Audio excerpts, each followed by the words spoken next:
Hello नमस्कार, स्वागत है एक बार फिर से आपका हमारे चैनल में, जिसका नाम है चारों दिशाओं में भारत। इसमें हम लेकर आते हैं भारत से जुड़ी हुई अन्य देशों के साथ 5 बड़ी खबरें। आशा करते हैं आपका आज का दिन अच्छा रहे और आप अपने लक्ष्य की तरफ बढ़ते रहें। फिलहाल हम बढ़ते हैं आज की पहली खबर की ओर, जो कि श्रीलंका से। वीजा देने में भारतीय कंपनी शामिल नहीं, कोलंबो में आगमन पर वीजा विवाद पर भारतीय उच्चायोग का जवाब।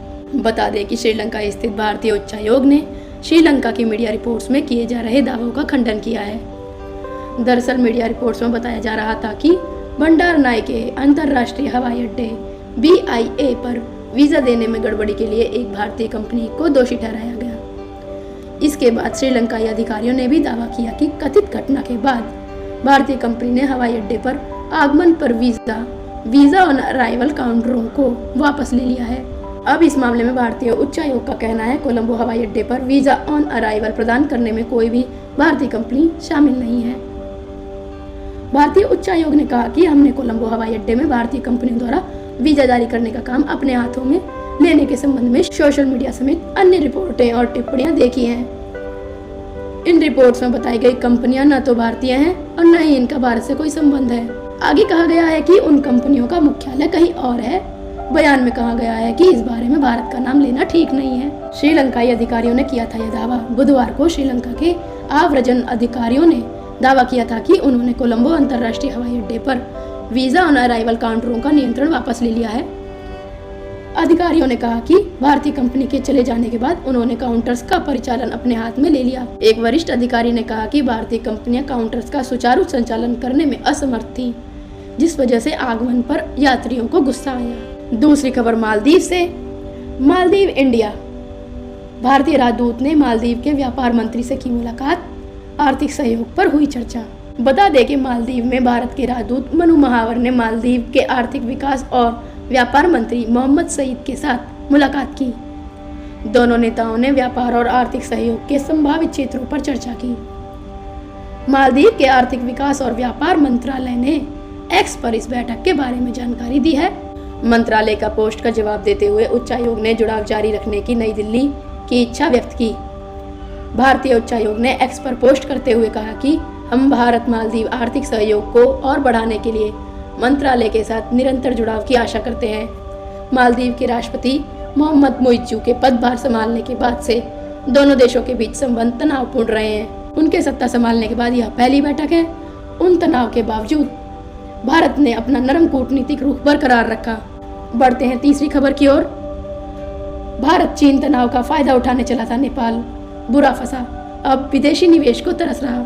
नेपाल की पुष्प कमल दहल प्रचंड सरकार विदेशी निवेश को पाने के लिए आतुर दिखाई दे रही है। प्रचंड सरकार ने इसी हफ्ते नेपाल निवेश शिखर सम्मेलन 2024 का आयोजन कर विदेशी निवेश को आकर्षित करने की खूब कोशिश की है, लेकिन नेपाल में जारी भू राजनीतिक हालात को देखते हुए विदेशी निवेशक दूरी बनाए हुए हैं।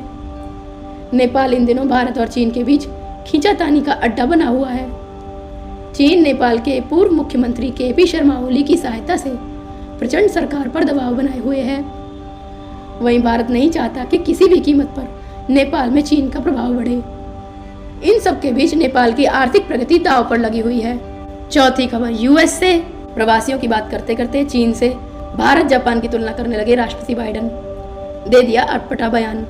हुआ क्या? अमेरिका के राष्ट्रपति जो बाइडन अपने बयानों के कारण अक्सर काफी सुर्खियों में रहते हैं। अब एक बार फिर उन्होंने कुछ ऐसा बोल दिया जिससे विवाद बढ़ सकता है। दरअसल प्रवासियों का जिक्र करते हुए बाइडन ने भारत जापान की तुलना चीन से कर दी। उन्होंने कहा कि चीन, भारत और जापान में जेनोफोबिया यानी प्रवासियों के प्रति डर है, इसलिए इन देशों का आर्थिक विकास नहीं हो पा रहा है। साथ ही उन्होंने तर्क दिया कि प्रवासन संयुक्त राज्य अमेरिका की अर्थव्यवस्था के लिए अच्छा है। गौरतलब है अमेरिका में इस साल राष्ट्रपति पद के लिए चुनाव होने हैं। ऐसे में राष्ट्रपति बाइडन और पूर्व राष्ट्रपति डोनाल्ड ट्रंप के बीच कड़ा मुकाबला है। दोनों नेता एक दूसरे के आगे निकलने के लिए एक दूसरे पर वार पलटवार करते रहते हैं। इस बीच राष्ट्रपति चुनाव के लिए फंड जुटाने वाले एक कार्यक्रम में बाइडन ने कहा, हमारी अर्थव्यवस्था क्यों बढ़ रही है, इसका एक कारण आप और कई अन्य लोग हैं। उन्होंने कहा कि हम इसलिए आगे बढ़ रहे हैं क्योंकि हम प्रवासियों का स्वागत करते हैं। अमेरिकी राष्ट्रपति ने कहा, चीन आर्थिक रूप से इतनी बुरी तरह क्यों पिछड़ रहा है, जापान को क्यों समस्या हो रही है? रूस और भारत को क्यों है? क्योंकि वे जेनोफोबिक हैं। वे प्रवासियों को नहीं चाहते हैं। अप्रवासी ही हमें मजबूत बनाते हैं। बढ़ते हैं आज की 5वीं और आखिरी खबर की ओर, जो कि यूएन से संयुक्त राष्ट्र सदस्यता देने की फलस्तीन की मांग का भारत ने किया समर्थन, अमेरिका ने किया था विरोध। संयुक्त राष्ट्र में भारत की स्थायी प्रतिनिधि रुचिरा कंबोज मैम ने एक बार फिर इजराइल फलस्तीन विवाद पर भारत का रुख साफ किया और कहा कि 2 राष्ट्र सिद्धांत ही दोनों देशों के बीच विवाद का समाधान कर सकते हैं। रुचिरा कंबोज ने कहा कि भारत 2 राष्ट्र सिद्धांत का समर्थन करने के लिए प्रतिबद्ध है, तभी फलस्तीन के लोग सुरक्षित सीमाओं के साथ आज़ादी से रह सकेंगे। साथ ही इजराइल की सुरक्षा चिंताओं का भी समाधान हो सकेगा। भारत ने संयुक्त राष्ट्र की सदस्यता के लिए फलस्तीन की मांग का समर्थन किया है। बता दें कि पिछले महीने अमेरिका ने फलस्तीन की इस मांग का विरोध किया था। रुचिरा कंबोज मैम ने कहा कि हमें उम्मीद है कि संयुक्त राष्ट्र में फलस्तीन की सदस्यता पर उचित समय पर पुनर्विचार किया जाएगा और संयुक्त राष्ट्र का सदस्य बनने के फलस्तीन के प्रयास को समर्थन मिलेगा।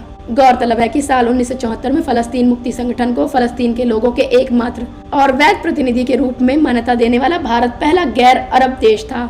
आशा करते हैं आपको हमारी न्यूज़ पसंद आई होगी। कल फिर हाजिर होंगे 5 नई और बड़ी खबरों के साथ। तब तक के लिए धन्यवाद।